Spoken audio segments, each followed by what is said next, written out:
Empezamos de nuevo. En esta oportunidad os presento a Jen, que es un consultor técnico Project Management del ecosistema nuestro de VMT y cuenta con experiencia en procesos de due diligence técnica, así como la integración de criterios de ESG y riesgos cliente. Ha trabajado con clientes como Blackstone, Meridia, CPPBI. Y entonces, en esta oportunidad, lo que queremos hacer es compartir un poco lo que estamos viendo, los cambios en los estándares de due diligence técnica, que nosotros utilizamos en la empresa, los estándares RICS. Y el tema de hoy que vamos a ver es la redefinición del riesgo. Y vamos a ver todos los cambios que están habiendo en las due diligence técnicas tradicionales, y comparándolas con las que ahora nos están solicitando más los clientes, que tienen que ver todo ese componente RICS, ¿no? En VMT utilizamos los estándares RICS. Nosotros fuimos parte del equipo que los creó desde el 2011, cuando cada banco y empresa que hacía una due diligence no sabía muy bien qué comprendía ser una due diligence, y entonces hicimos grupos de estudio por todos los países y establecimos unos estándares con el RICS. El RICS le pidió a los miembros que crearan estos estándares. Y bueno, estuvimos coordinando el equipo de Madrid, y a partir de allí salieron estos estándares que son ahora más reconocidos. Actualmente el 80% de las due diligence que hacemos incluye este componente de ESG, y bueno, quería traer a uno de nuestros expertos para que explicara un poco eh, cuáles eran estas diferencias con las due diligence tradicionales. Entonces, si te parece, John, pues empezamos. Genial. Bueno, buenos días a todos los asistentes. Muchas gracias, Verónica, por tu introducción. Y bueno, como ha comentado Verónica, vamos a explorar cómo la due diligence técnica, cuando se combina con la perspectiva ESG, no solo permite reducir riesgos, sino también transforma el valor de nuestros activos, ¿no? Haciéndolos más resilientes ante el cambio climático, más atractivos de cara a los inversores, y sobre todo los alinea a nivel regulatorio con la taxonomía europea, por ejemplo, que es una de las más exigentes a día de hoy. ¿Qué es una due diligence técnica? Bueno, para nosotros es mucho más que una inspección. Es un proceso que, bien estructurado, permite decidir si continuar o no con una transacción, y en caso de decidir seguir adelante, entender qué aspectos de ese activo no cumplen, qué soluciones hay y cuál sería el alcance de dichas soluciones. Además, también, teniendo en cuenta esta perspectiva ESG, permite evaluar riesgos, ¿no? Cuando le incorporamos este enfoque, permite detectar también riesgo de obsolescencia a nivel climático, ¿no? Si un activo quedará, este concepto de stranded, ¿no? Del CREM, si quedará obsoleto fuera del mercado en los próximos 10 años por no cumplir con la hoja de ruta de descarbonización que nos marca Europa, por ejemplo, ¿no? ¿Por qué hacerla? Bueno, por su valor estratégico, ¿no? En caso de compraventa, por ejemplo, ayuda al comprador a evaluar si el activo cumple con su matriz de riesgos, sus objetivos a nivel de uso, rentabilidad, sostenibilidad. En caso de venta, permite al propietario pues, preparar ese activo para salir al mercado con un máximo retorno, ¿no? Y hoy en día, más que nunca, vemos que nuestros clientes exigen alineación con ESG porque los inversores se lo piden. Nos piden demostrar que el activo cumple con la taxonomía europea, que tiene una hoja de ruta hacia emisiones netas cero, ¿no? Usando el CREM, y que en algunos casos pues, puede optar a financiación verde, ¿no? Y aquí es donde una TDD con perspectiva ESG aporta esa trazabilidad y marca esa diferencia, ¿no? A nivel de tipos, no todas las TDD son iguales, pero todas comparten un enfoque en común: anticipar riesgos y ofrecer una visión clara del estado técnico del activo. ¿Y ahora qué debemos de tener en cuenta antes de solicitar, de iniciar una due diligence técnica? Pues hemos de tener bien definidos los requisitos del cliente: el tipo de fondo, estrategia, su matriz de riesgos de calidad, En caso de ser el comprador, pues también nos gustaría entender la matriz de riesgos y cómo realiza, por ejemplo, el commissioning el propietario actual, para poder ver qué aspectos entran en conflicto y poder ajustar mucho mejor el alcance para darle el máximo valor posible a este proceso, ¿no? También revisaríamos la documentación. Esto es súper importante, tener acceso a los as-built. En caso de que haya habido proyectos de modificación a posteriori, también tener acceso a ellos mucho antes de iniciar esa visita al activo, para que esta pase a ser una tarea más bien de verificación y poder sacarle el máximo jugo posible a este proceso, ¿no? Como comentamos. También hemos de entender cuál es el uso actual, cuál es el uso futuro, ¿no? Y cómo impacta, pues, los parámetros urbanísticos en ello. Y tener una buena coordinación con los otros miembros, ¿no? A nivel legal, a nivel comercial, a nivel de facilities y property managers, tener una buena coordinación con ellos para poder obtener toda la información necesaria, responder todas las preguntas, completar el checklist en los plazos que suelen ser cortos, ¿no? Hablamos de plazos de unas 5 o 6 semanas por lo común, ¿no? Y a nivel de tipo de informe, pues suele ser un informe inicial red flags, seguido de un informe mucho más completo, ¿no? Y bueno, ¿qué incluiríamos normalmente, ¿no? Pues aquí incluiríamos absolutamente todo, ¿no? Desde un análisis a nivel de la estructura, la arquitectura, las instalaciones, cumplimiento urbanístico normativo, tema de accesibilidad, si se puede certificar o no bajo BREEAM, LEED, Fitwel, por ejemplo, por dar un ejemplo. Es decir, que no es solamente una inspección técnica, sino que tiene un valor estratégico, ¿no? Y si incluimos ese enfoque ESG que estamos comentando, pues también incluiríamos una evaluación CREM para determinar esa trayectoria de descarbonización, un quick scan a nivel de certificaciones LEED, BREEAM, y luego también, pues, verificar los cumplimientos a nivel de alineamiento con la taxonomía europea. Ahora vamos a entrar mucho más en detalle en lo que hay de nuevo, ¿no? Y la gran diferencia entre una due diligence tradicional y una con un enfoque ESG es que la segunda no solo revisa el estado físico del activo, sino también su resiliencia a nivel climático, a nivel de emisiones, consumos, circularidad y a nivel social. Esta capa, esto es algo que es muy importante a día de hoy y que se exige.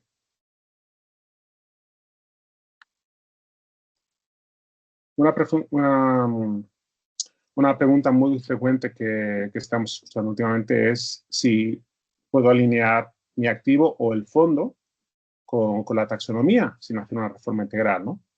Y eso, para nosotros, la respuesta es que sí, en algunos casos sí que se puede hacer, ¿no? Las exigencias suelen ser, pues, que el certificado energético se sitúe en el top 15%, ¿no? Del parque a nivel nacional, que haya ausencia de materiales prohibidos con riesgo medioambiental, ¿no? O que ya haya un CAPEX, ¿no?, previsto que permita justificar esa alineación, ¿no? Es decir, que se puede llevar a cabo. Y nosotros en nuestro trabajo, pues, siempre nos guiamos con las guías RICS. RICS tiene una guía de mejores prácticas a nivel ESG para evaluation, y vemos que se alinea muy bien con la taxonomía europea, es decir, están alineadas, pero la taxonomía europea es legalmente vinculante y es mucho más estricta, por lo que ya buscando ese cumplimiento, ese alineamiento con la taxonomía europea, también cumplimos con las mejores prácticas, ¿no?, que recomienda CRICS. Y bueno, ¿qué más hemos de tener en cuenta? Bueno, auditorías energéticas, ¿no? Ya que se pueden realizar reformas sostenibles que permitan reducir la demanda de energía primaria, ¿no?, mejorando esa certificación energética, y también introducir medidas más concretas como una ventilación más eficiente, bombas de calor, una envolvente térmica, sensores inteligentes y muchas más que permiten obtener retornos en periodos inferiores a 5 años en algunos casos, ¿no? A nivel de mitigación del riesgo climático, pues repito, el análisis CREM es clave aquí para saber si ese activo está alineado con un escenario de 1,5 grados, de 2 grados, si no lo está, qué actuaciones hay que llevar a cabo, ¿no? Para lograrlo y que ese activo no esté obsoleto de aquí a 10 años, por ejemplo, ¿no? Y bueno, repito, eso pues puede conllevar reemplazar sistemas de ventilación, implementación de sistemas BMS más eficientes, producción fotovoltaica, etcétera, ¿no? Y bueno, os agradezco muchísimo vuestra presencia y ahora abrimos el espacio pues, a comentarios, a preguntas que podáis tener. Muchas gracias. John, una pregunta. ¿Cómo haces para saber si el activo cumple con los requisitos actuales de la taxonomía europea? Bueno, pues se lleva a cabo un análisis de riesgos climáticos. Esto se puede hacer a través del CREM para ver si está en ruta o no. Se puede hacer a través de un análisis de riesgos climáticos físicos, donde vemos como tanto los riesgos a nivel climatológico como riesgos físicos, como pueden ser riesgos de inundabilidad, etcétera, afectan al activo y cómo responde este a nivel de mitigación y de adaptación al cambio climático. Eso por un lado, ¿no? Por otro, revisando los certificados energéticos y ver dónde se sitúa ese activo, ¿no? En caso de inversión, en caso de propiedad, es una de las actividades económicamente sostenibles que incluye la taxonomía europea, pues el ser propietario, el invertir en un activo que esté en ese top 15%, ¿no? A nivel nacional, pues también te facilita ese alineamiento, ¿no? Luego ya entraríamos en renovaciones, en reformas, donde pues tendrías que cumplir que los productos que se utilicen en esa reforma cumplan normativa, no tengan un impacto medioambiental, etcétera. Y luego ya entraríamos también a nivel social y bienestar de los propios usuarios del edificio. Es decir, que hay una serie de cosas que se pueden evaluar, ¿no? Para ver cómo se alinea el activo, ¿no? Y luego ya el fondo y luego ya quienes están tras el fondo, ¿no? Yo tengo un montón de preguntas, pero no sé si alguien más quiere hacer alguna pregunta.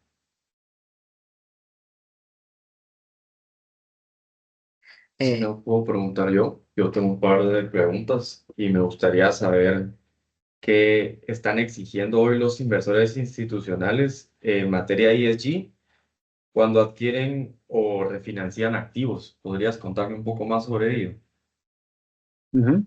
Bueno, hemos comentado dos de ellas aquí, dos o tres de ellas.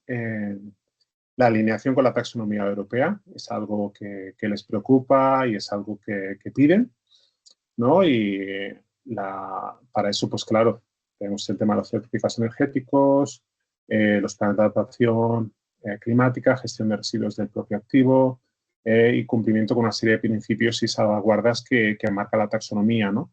Luego estaría el tema de la ruta de descarbonización, ¿no? Donde se haría una auditoría usando la herramienta CREM, ¿no?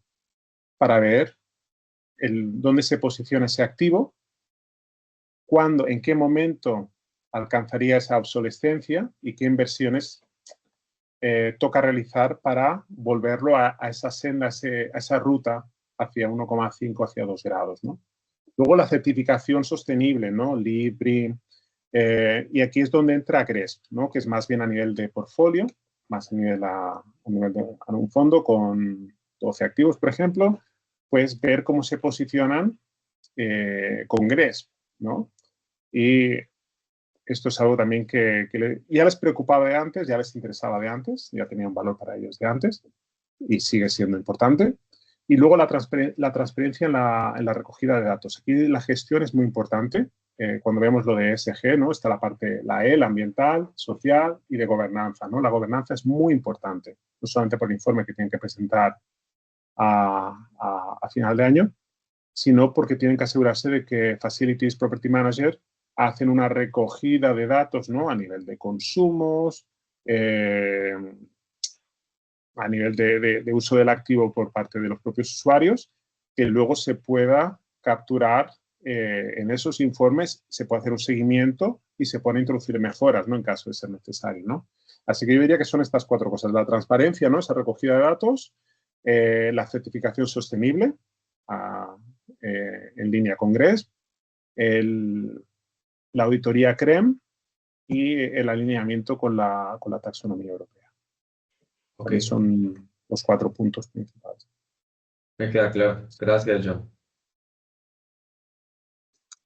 Ahí voy a hacerte una pregunta que nos hacen siempre los clientes y tiene que ver en cómo van a justificar internamente estos costes adicionales cómo se pueden justificar. O sea, si tienen que ante un comité inversor hacer este tipo de inversiones, ¿cómo la pueden justificar? Es muy buena pregunta. Muy buena pregunta. Por un lado está el valor que tiene en el mercado ser sostenible y estar alineado a nivel ambiental, social y gobernanza, a nivel ESG. Es decir, que hay un interés claro allí y es algo que se mira con lupa, ¿no? Entonces, ese valor está ahí. Luego, lo que comentábamos de la obsolescencia del activo, ¿no? Reducir ese riesgo, ¿no? A nivel regulatorio, a nivel climático, y evitar así la pérdida de valor, ¿no? Eso es otra forma de justificarlo. Y una más, que puede gustar más, que es más sencilla, es que estos activos al final tienen equipos, tienen instalaciones que en algunos casos están llegando al final de su vida útil, que han de ser sustituidos, ¿no? Y es simplemente ajustar la estrategia de sustitución, reemplazo de esas unidades de clima, por ejemplo, por unas que permitan ese alineamiento ESG y que permitan un retorno gracias a ser más eficientes, gracias a menores consumos, un mejor recibimiento por parte de los usuarios, ¿no? A nivel reputacional. Es decir, que hay una serie de puntos con los que se puede trabajar para justificarlo internamente, no solamente de cara al inversor, de cara al usuario, sino también de cara al retorno, ¿no? En la propia operación del activo. Muchas gracias. Otra cosa que nos preguntan siempre los clientes es si tengo un portafolio de activos, ¿cómo puedo priorizar qué activo poner antes dentro de este cumplimiento de ESG? ¿O es importante que todo mi portafolio esté alineado? Ya hicimos nosotros una sobre complemento normativo, un learning sobre complemento normativo, pero me gustaría que nos dijeras desde la perspectiva de voy a comprar un portafolio, cómo priorizo, cuál hacer que cumpla antes con estos criterios. Esa es una muy buena pregunta. Yo, una de las cosas que suelo mirar en estos casos es si el fondo ha tomado la decisión de alinearse con el artículo 8, por ejemplo, el artículo 9 del SFDR a nivel europeo, pues eso ya te da una guía, ¿no? De con qué quieres alinear el fondo. Y entonces lo que miraría sería los activos que hay dentro del fondo, cómo de cerca están de ese umbral, por encima, por debajo. Vería cuáles de esos activos están más cerca de ese alineamiento o requieren un menor esfuerzo para lograr ese alineamiento, y buscaría que la media de esos activos en ese portfolio, en ese fondo que ha decidido alinearse con ese artículo, pues cumplan lo máximo posible, ¿no? Con el menor esfuerzo posible, ¿no? Es decir, ahí sí que revisaría eso, pues el impacto energético, la huella de carbono de cada uno de los activos, la exposición a riesgos climáticos, lo que comentábamos antes, en función de dónde están ubicados, están si están sujetos a olas de calor, lluvias intensas, también el valor del propio activo, repito, el potencial de mejora, ¿no?, de ese activo, es decir, con la inversión menor posible, lograr rápidamente alinearlo, ¿no?, con ese objetivo del fondo. Miraría también la obsolescencia, pero bueno, serían esos puntos, ¿no? Es decir, entender a nivel de fondo dónde queremos llegar, entender qué activos conforman el fondo, cómo de alejados están de ese objetivo, cuáles priorizar porque puedo reconducirlos con la menor inversión posible, o cuáles están tan alejados que me conviene deshacerme de ellos. Es decir, eso sería... Pero con eso ya puedes empezar a desarrollar una estrategia, ¿no? Y discutirlo internamente. Sí.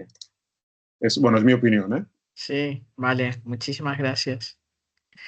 Bueno, si no hay preguntas, como dijimos, lo dejamos aquí, que son 20, 30 minutos, no queremos extendernos del tiempo y bueno, agradecerles a todos la presencia y